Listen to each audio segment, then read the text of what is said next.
రాష్ట్ర శాసనసభకు ఇటీవల జరిగిన ఎన్నికల్లో భాజపాకు చెందిన 8 మంది అభ్యర్థులు విజయం సాధించారు. అయితే ఈ నెల 9 నుంచి శాసనసభ సమావేశాలు ప్రారంభం కావడంతో ఎల్పీ నేత లేకుండానే సమావేశాలకు హాజరయ్యారు. సభలో లేవనెత్తాల్సిన అంశాలపై గట్టిగా గళం విప్పేందుకు సమస్యలపై అవగాహన ఉన్న సీనియర్ ఎమ్మెల్యేను ఎల్పీ నేతగా ఎంపిక చేయాల్సి ఉంటుంది. తెలంగాణతో పాటు రాజస్థాన్, మధ్యప్రదేశ్, ఛత్తీస్గఢ్ రాష్ట్రాలకు ఎన్నికలు జరగ్గా ఆ 3 రాష్ట్రాల్లో భాజపా విజయం సాధించింది.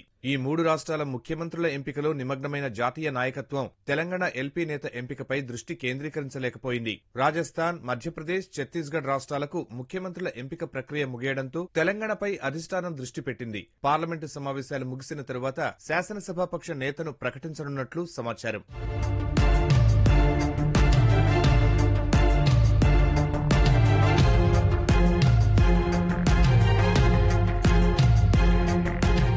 భాజపా శాసనసభాపక్ష నేత బరిలో 2 ఎమ్మెల్యేలు ఉన్నట్లు తెలుస్తోంది. గోషామహల్ నుంచి ఎమ్మెల్యేగా 3 సార్లు విజయం సాధించిన రాజాసింగ్ తో పాటు మాజీ ముఖ్యమంత్రి కేసీఆర్, ప్రస్తుత ముఖ్యమంత్రి రేవంత్ రెడ్డిపై కామారెడ్డి నుంచి గెలుపొందిన కాటిపల్లి వెంకటరమణారెడ్డి పేర్లు ప్రముఖంగా వినిపిస్తున్నాయి.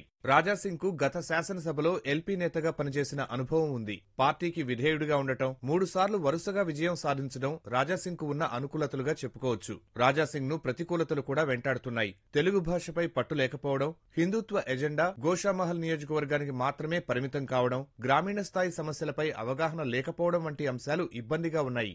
రాజాసింగ్ కు ఎల్పీ నేతగా ఇవ్వని పక్షంలో కామారెడ్డి నుంచి విజయం సాధించిన కాటిపల్లి వెంకటరమణారెడ్డికి అవకాశం కల్పించనున్నట్లు పార్టీలో జోరుగా చర్చ నడుస్తోంది. వెంకటరమణారెడ్డి కామారెడ్డి నుంచి మాజీ ముఖ్యమంత్రి కేసీఆర్, తాజా ముఖ్యమంత్రి రేవంత్ రెడ్డిపై పోటీ చేసి విజయం సాధించారు. 2 ఉద్దండులపై విజయం సాధించి రాష్ట్ర ప్రజలతో పాటు జాతీయ నాయకత్వం చూపు తనపై తిప్పుకున్నారు. ఇది కాటిపల్లికి కలిసి వచ్చే అవకాశం.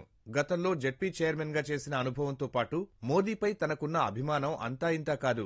2018 అసెంబ్లీ ఎన్నికల్లో ఓడిపోయినప్పటికీ మొక్కవోని విశ్వాసంతో పార్టీ బలోపేతం కోసం కృషి చేస్తూనే తన సొంత డబ్బులతో సేవా కార్యక్రమాలు చేస్తూ నిత్యం ప్రజలతో మెలిగారు. ప్రజా సమస్యలపై అపార అనుభవం, ప్రశ్నించే తత్వం కాటిపల్లి వెంకటరమణారెడ్డికి ఉంది. ఒకవేళ పార్టీ అధ్యక్షుణ్ణి మారిస్తే కాటిపల్లి వెంకటరమణారెడ్డిని చేయాలని కాషాయ శ్రేణులు కోరుకుంటున్నాయి. ఈ పరిస్థితుల్లో కాటిపల్లిని ఎల్పీ నేతను చేసే అవకాశం లేకపోలేదు. రాజస్థాన్లో తొలిసారి ఎమ్మెల్యే అయిన నేతకు ముఖ్యమంత్రిగా భాజపా అవకాశం కల్పించింది. దీన్ని బట్టి చూస్తే కాటిపల్లి వెంకటరమణారెడ్డిని ఎల్పీ నేతగా ప్రకటించే అవకాశాలు ఉన్నట్లు పార్టీ శ్రేణుల్లో జోరుగా చర్చ నడుస్తోంది. రాజాసింగ్ మాత్రం ఈసారి కూడా ఎల్పీ నేతగా తనకే అవకాశం ఇవ్వాలని గట్టిగా పట్టుబడుతున్నట్లు తెలుస్తోంది.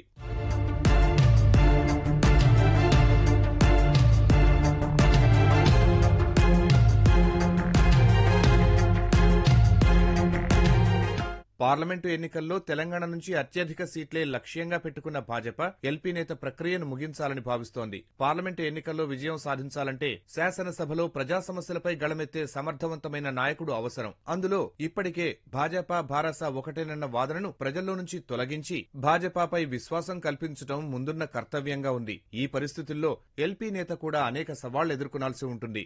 భాజపా శాసనసభాపక్ష నేతగా ఈ 2 ఎమ్మెల్యేల్లో ఎవరవుతారోనని కాషాయ శ్రేణులతో పాటు రాజకీయ ప్రముఖులు ఎదురుచూస్తున్నారు.